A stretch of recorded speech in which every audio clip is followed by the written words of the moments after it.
Uh-oh.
Okay, we'll start with this. What is rumored to be the undercard fights for the upcoming Canelo versus Crawford showdown. Abdullah Mason versus Sam Noakes for the WBO title. Bakram Murtazalia versus Josh Kelly. Some of these fights we've already touched on. Some of these fights we've already talked about. But Jarrell Miller versus Jared Anderson. That one threw me for a loop. Jarrell Miller was supposed to have been facing Flavio Wortley, but he had to pull out. Said something about an injury. I remember hearing that, though I'm not sure what exactly Jarrell Miller injured. Battle of the big babies. It's an interesting enough heavyweight contest that I don't mind it, but I think that Jarrell Miller has the one thing that Jared Anderson doesn't have. Some might argue that maybe Jared Anderson is more talented.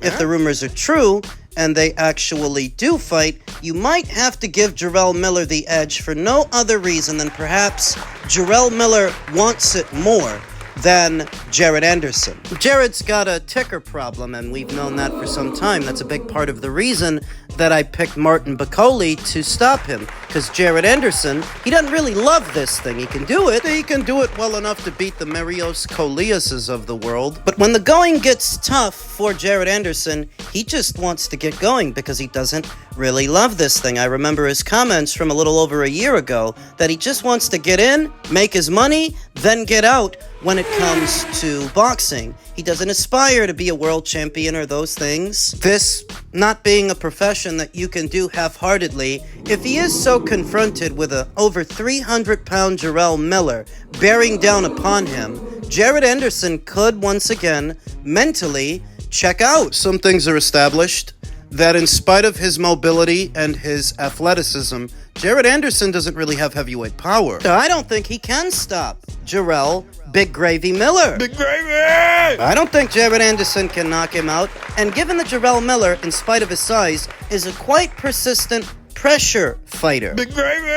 I think he would wear out Jared Anderson. I think he would try to. Whenever the subject was broached of Jared Anderson's potential ring return, I myself thought, he might retire. He might call it a career because, I reiterate, he doesn't love this thing. But the opportunity to box on the undercard of Canelo versus Crawford, it is big enough that he might do it. I saw him in his rebound fight with Marios Colias after he got knocked out by Martin Bakole. That was a half-hearted effort. He didn't show any spirit in that thing, and I don't think he has any spirit now, but fighting on that undercard may pay well enough that Jared Anderson will actually do it. Big Baby versus Big Gravy. Big Gravy! Big Hungry. I'd give the edge to Jarrell Miller. He has a somewhat better resume than Jared Anderson. I think he's more experienced in the paid ranks, and put simply, I think Jarrell Miller, for all his faults, would want it more than Jared Anderson. Big Hungry.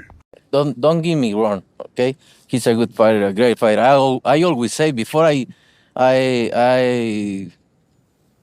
see him calling me out and want the fight and everything, I say before he's a great fighter. But if you look at his career, mention one elite fighter. Just mention me one elite fighter. So Postal wasn't elite? Who? Victor Postal. Who's that guy? Oh, so he wasn't commercialized. He wasn't a great. Ricky Burns wasn't elite. What? 40 years old champion in that moment beat Mr. Postal in my gym. I saw that. So Ricky Burns wasn't elite? Ricky Burns doesn't elite. Okay. He's not elite. It's cool. Is there a champion? I'm going to fight another elite There is fighter a champions, in good fighters, but elite fighters is different. So wait. So I'm going to fight an elite fighter in September. Yeah, okay. Then we're going to find out. Then we're going to find out. And don't get me wrong, you're a great fighter. I know I'm great. You're a great fighter, but are you going to find out? I hope your uncle Turki Alashi pay you enough money because it's going to be the last. That's for sure. It may be. Maybe. I hope he pay you enough. But after fighters fight me, they never the same. So I just hope your career continue. If you look at my career, never the same after me. Spirited verbal sparring session in the presence of both Shaquille O'Neal, Tom Brady, Dana White. There may have been a mutual respect between Canelo and Crawford before they were set to face each other, but you'll notice that as the fight date approaches, things are becoming less and less cordial between the two fighters. So Canelo Alvarez got the world's attention when he stated that Terence Crawford has not actually faced any elite-level fighter. Catford. Is that true? For all of Terence's accolades and all his accomplishments across 4 weight classes, being a 2-time undisputed champion, has he not faced an elite-level fighter anywhere in between there? Now, some would say that Errol Spence Jr. was an elite-level fighter. Okay, then. Him and who else? I suppose it all depends on what you classify as being elite within the sport of boxing, because categorically, and by definition, It's defined by the Oxford Dictionary. A select group that is superior in terms of ability or qualities to the rest of a group or society. well, you could think of Ricky Burns as being elite compared to the other 135-pounders at that time. You could say the same thing for Ray Beltran at that same weight, that compared to the rest of that group, they were elite. They were elite-level lightweights at the time that Terence Crawford fought them, and thus they are noteworthy scalps for him. You could say the same thing about Victor Postol at 140 or Julius Longdongo. You're saying those guys were elite. I'm saying among 140-pounders they were world champions, which in effect separated them from the rest of the 140-pound division. And that's why those are credible scalps for Terence Crawford. Concept of eliticism is all relative to what group you're comparing the subject to. So Ricky Burns, Ray Beltran, Victor Postol, Julius Longdongo, Jeff Horn. In a manner of speaking, they were elite-level fighters at the time that Terence fought them. So is it really eliticism that we're evaluating? Is that what this is really about? Errol Spence was a unified welterweight champion, widely perceived as an elite-level fighter in the welterweight division. Some people ranked him pretty high on their pound-for-pound lists. Was he not elite at the time that Terence fought him? Big hungry. I disagree with that contention that Terence Crawford has not faced any elite-level fighters across the 4 weight classes he's campaigned in. No, he's fought elite-level fighters. What were elite-level fighters in those divisions at that time? I think that elite is the wrong word to use. It's not that Terence didn't fight no elite-level fighters. It's that he didn't fight no Hall of Famers. He didn't fight no pound-for-pounders. I think that's what Canelo Alvarez meant, and I think that's what a lot of people mean when they try to disparage Terence Crawford's resume, because it's a great resume when you look at it. Now, does it stack up well next to Canelo's? No. Almost nobody's resume looks good next to Canelo's. Because Canelo, he hasn't just fought champions, guys who had a belt at the time that he fought them. He has in fact fought Hall of Fame fighters. He has in fact fought the crème de la crème. Cordon bleu. Terence's resume is actually alright. There are a lot of guys in the sport of boxing that are going to come and go without beating 4 or 5 reigning world champions across 4 weight classes, becoming 2-time undisputed champions in the process of doing that. There's actually nothing wrong with Terence's resume. It's just that Canelo's is light years ahead of Terence's. Because they're fighting each other, you're gonna compare their bodies of work, and there is no comparison between Canelo's resume and Crawford's. See, I only need one name, just one name, on Canelo's resume to shut down Terence's. All I need is one. One. Miguel Cotto.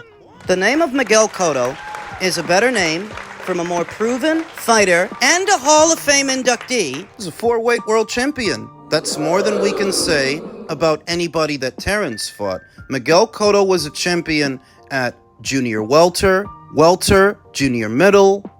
On paper, he is in every way, shape, or form a more proven, decorated fighter than any fighter that Terence has fought so far. On paper, the name of Miguel Cotto is better than the name of Errol Spence Jr., who many would argue is the best name on Terence's resume. Yeah, but Canelo didn't do to Miguel Cotto what Terence did to Errol Spence. Well, that's more of an indictment on Errol Spence Jr.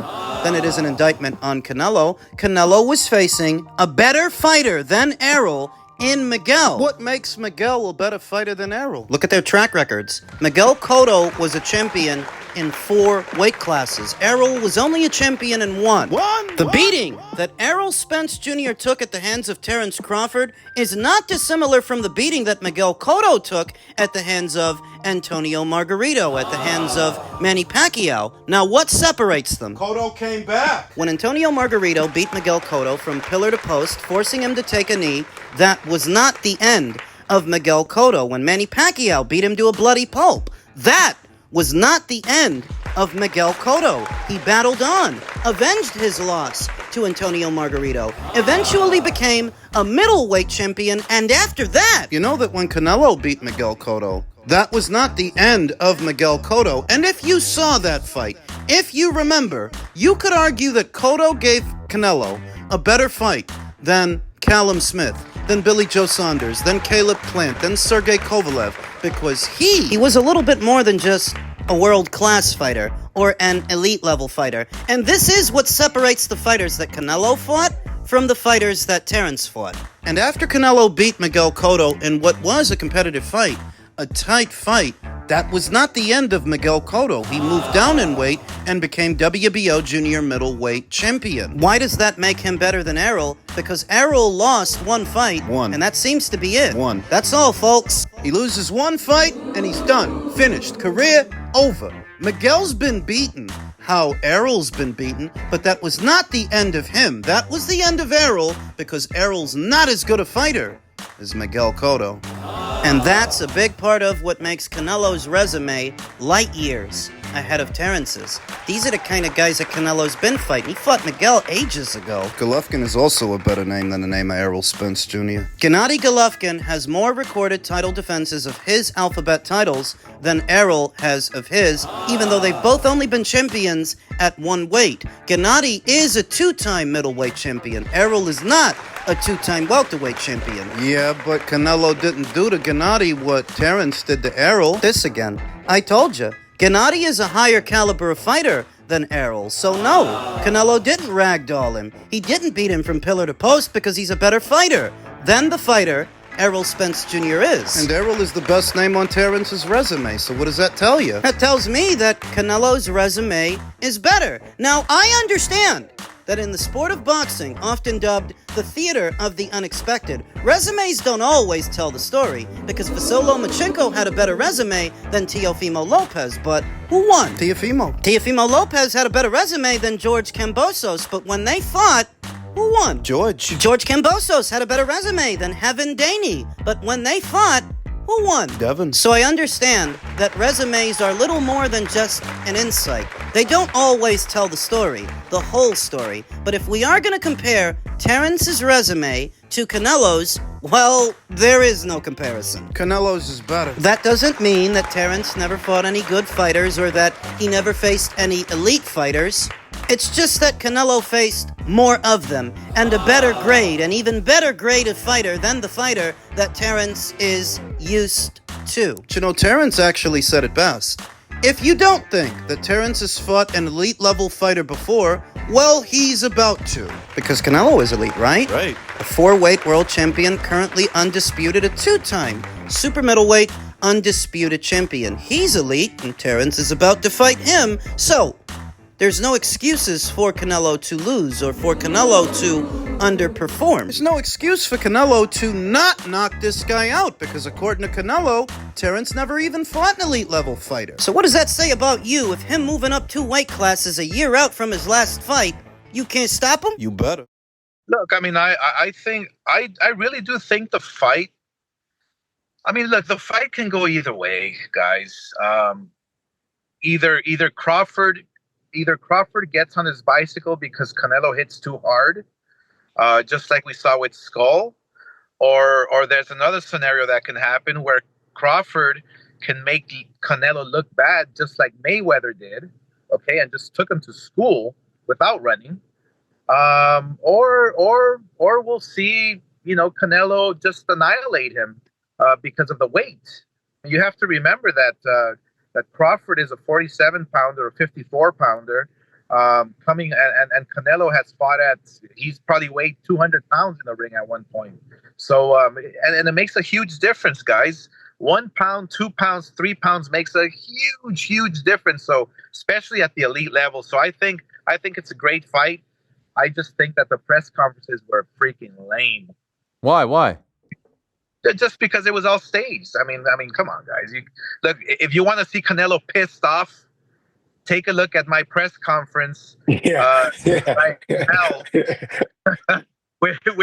Munguia and Canelo. That's Canelo pissed off. Well, listen, I don't think Oscar's wrong. I mean, I don't think he has the hostility towards Terrence that he has towards Oscar, the history. He's not gonna be as pissed off at Terrence as he is at Oscar. But that doesn't make the bad blood brewing between Terrence and Canelo staged or rehearsed. The thing is, these guys started out cordial and respectful towards each other. Canelo, before we got here, he said Terrence is a great fighter. He actually picked him to beat Errol Spence Jr. And I've heard Terrence on more than one occasion praising Canelo Alvarez. So it may seem awkward now that they're having a go at each other. The reality is starting to set in that they are going to fight. So that mutual respect is now dissipating and things are getting spicy. What we just talked about, what Canelo said about Terrence's resume, Terrence's intentions for September. I don't think it's fake and I don't think it's staged because both Canelo and Terrence are highly competitive individuals, prideful. They have a fight to sell. They understand that. But when Terrence is getting in Canelo's face, there's nothing fake about him shoving him. And as the fight date approaches, the animosity, the hostility between them, it becomes more and more real because they know what's on the other side of a loss. You know, Canelo doesn't want to lose to Terrence Crawford. Crawford doesn't want to lose to Canelo Alvarez.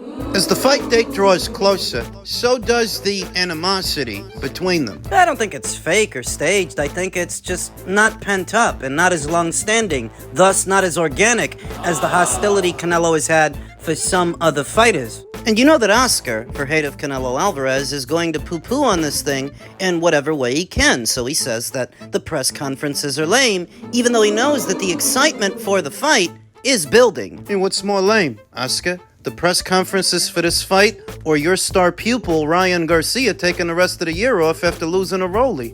What's more lame?